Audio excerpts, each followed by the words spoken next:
पटना के एक गांव में रात के अंधेरे में डर की एक स्पष्ट भावना हवा में व्याप्त है, क्योंकि छायाएं एक प्राचीन पैतृक घर के चारों ओर नाचती हैं। गांव में भयानक कहानियों की फुसफुसाहटें फैल रही हैं, क्योंकि ग्रामीण भयावह चेतावनियां साझा करते हैं। वहां मत जाओ, जो जाते हैं वे कभी वापस नहीं आते। एक ब्रिटिश पुलिस जीप की दूर की गड़गड़ाहट रात को चीरती है, जिससे गांव में डर और उत्पीड़न का माहौल और भी गहरा हो जाता है। युवा साहसी लोगों के दिल डर से भर जाते हैं, क्योंकि वे सावधानी से लंबे समय से भूले हुए शाही घर में कदम रखते हैं। उनकी कांपती हुई टॉर्च की रोशनी में टूटी हुई अवशेषों और क्षय होती भव्यता का एक भयानक दृश्य जीवंत हो उठता है। दमनकारी चुप्पी के बीच एक लड़के की फुसफुसाती हुई विनती, मैं डरा हुआ हूँ, चलो वापस चलते हैं, हवा में भारी लटकी हुई है।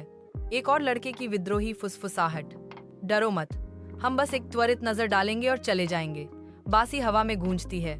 अंधेरे से एक बा कमरा उभरता है, जिसकी रहस्यमय मोमबत्तियों के झिलमिलाते नृत्य से उजागर होते हैं। कमरे में हवा का एक ठंडा झोंका बहता है, जो भूले हुए शाही परिवार की कहानियां फुसफुसाता है और उनकी रीढ़ की हड्डी में कंपकंपी भेजता है।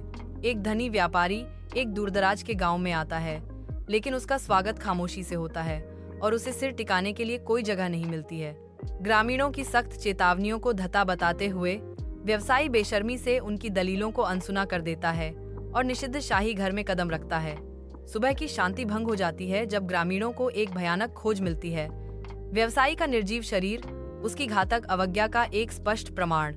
एक सामूहिक चीख हवा को चीर देती है, क्योंकि आतंक ग्रामीणों को जकड़ लेता है, हमेशा के लिए शाही घर को डर और निषेध के स्थान के रूप में सील कर देता है।